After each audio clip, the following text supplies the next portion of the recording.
This is the steam chest pressure gauge. It measures the pressure of the steam in the cylinders, where the steam is used to move the wheels. There are 3 cylinders on the Scotsman, one on each side in front of the driving wheels, and a 3rd cylinder underneath the locomotive. The regulator determines how much steam is sent to the cylinders, and the reverser determines how efficiently the steam is used.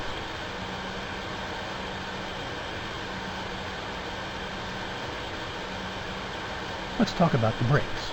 This locomotive has vacuum brakes. You control the brakes with the large ejector handle. Move it up and the brakes will begin to be released. The higher you move it, the faster they will be released. Move it down past its center position and the brakes will be applied. Again, the further you push it, the faster they work. Returning the ejector handle to its center position keeps the brakes in their current position. For example, if the brakes are applied at half strength, returning the handle to the center will keep them at half strength.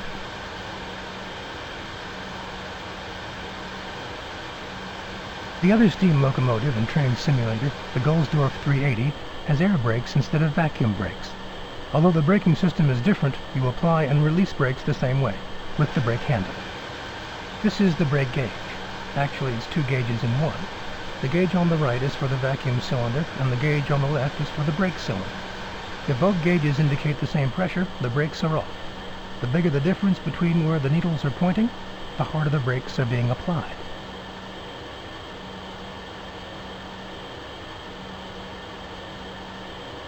The vacuum cylinder gauge on the right should always read 21. So if the brake cylinder gauge on the left also reads 21, the brakes are released. If the brake cylinder gauge reads anything lower than 18, the brakes are applied. The lower the number, the more the brake pressure is applied to the wheels.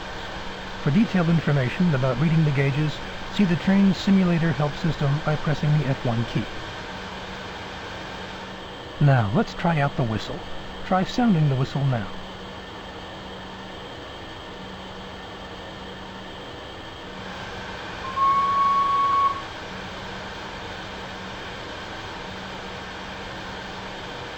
Great. Now let's look at a few more basic controls. This lever controls the sander. You can drop sand onto the track to help the wheels grip the rails and prevent the wheels from slipping. If you know that the rails are slick, such as during a rain or snowstorm, you should use the sander before you move the train. This lever controls the cylinder cocks, which allow the steam cylinders to drain out any water that has accumulated while the locomotive is stopped. Open the cylinder cocks when the locomotive is at a stop to avoid steam and condensation accumulating in the cylinders. When you start up the locomotive after a stop, close the cylinder cocks after a few rotations of the wheels.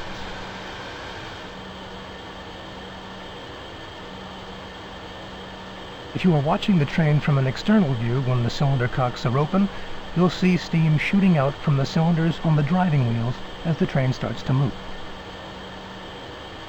You may be wondering how all this steam was created. That's the job of the fireman. If you want to be the fireman, the first thing to do is turn off the computer-controlled fireman, which is on by default.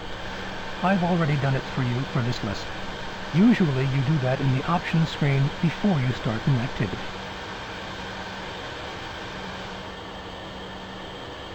Your main job as fireman is to make steam. To do that, you need to tend the fire and the boiler. Let's talk about the fire first. This is the door to the firebox. Open the firebox door by following the directions on your screen, so we can have a look at the fire.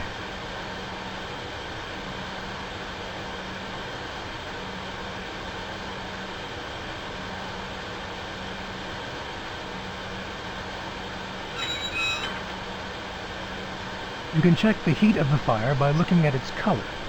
Orange is coolest, red is hotter, white is hottest.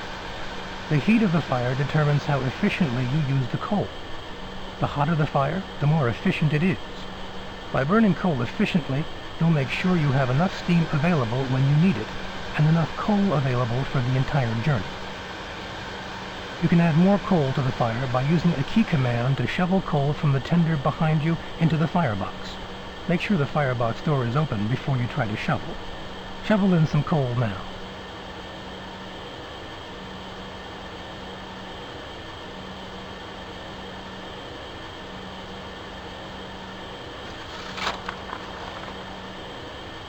Good work. You'll really have to put your back into it to keep the fire going strong on this line.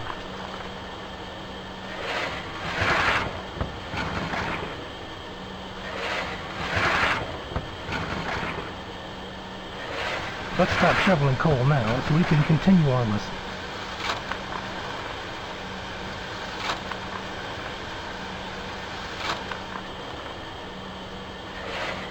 The Engineer's Handbook and the Help System contain lots of useful information about keeping your fire going nice and hot. You'll find information there about using the dampers, the firebox doors, and the blower to keep air moving through the fire. To see the effect of all your hard work, glance out the window at the smoke coming from the chimney. Let's take a look now using External View 1. Watch the smoke lighten in color as the coal we just added begins to heat up and burn hotter.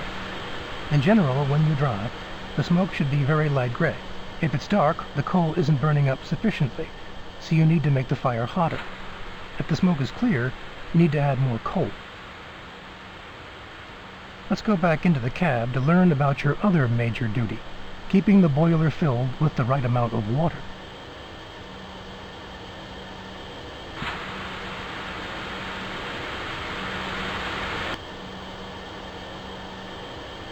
Keep an eye on the water level in your boiler.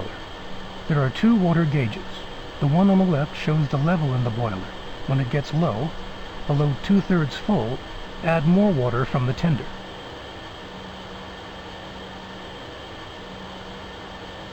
Don't allow the boiler water to get too low, or you'll really have a problem on your hands, because the boiler could melt. If the water level gets dangerously low, your activity ends automatically.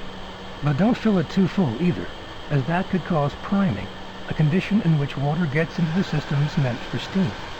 Priming can break the cylinders. You add water to the boiler using either or two injectors.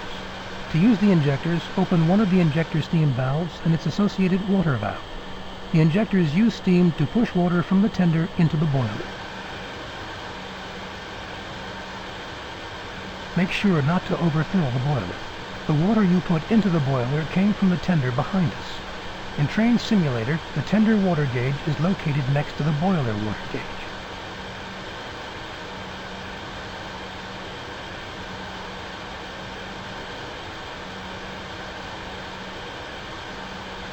Keep an eye on the tender water gauge. If you're running low on water, fill up at a water trough or water tower. Instructions for filling the tender are included in the help system. Now, let's not forget why you're making a fire and adding water in the first place: to create steam. Your whole reason for being is to provide steam for the engineer to move the train. You measure the amount of steam available to the driver by looking at the boiler pressure gauge.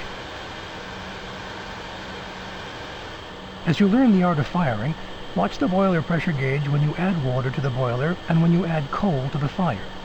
You'll learn quickly how your changes affect the amount of steam pressure available to the engineer.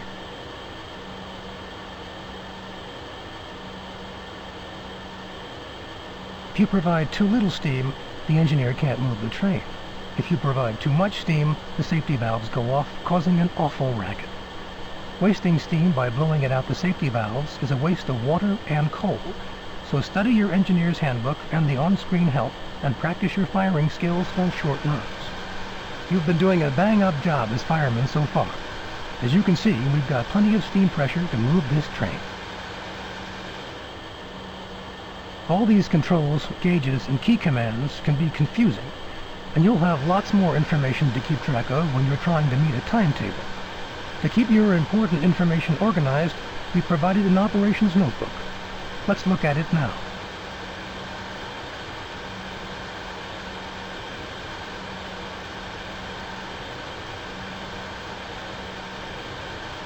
Take a moment to look at each tab. The operations notebook contains all the information you need to complete a run. You'll be referring to it often.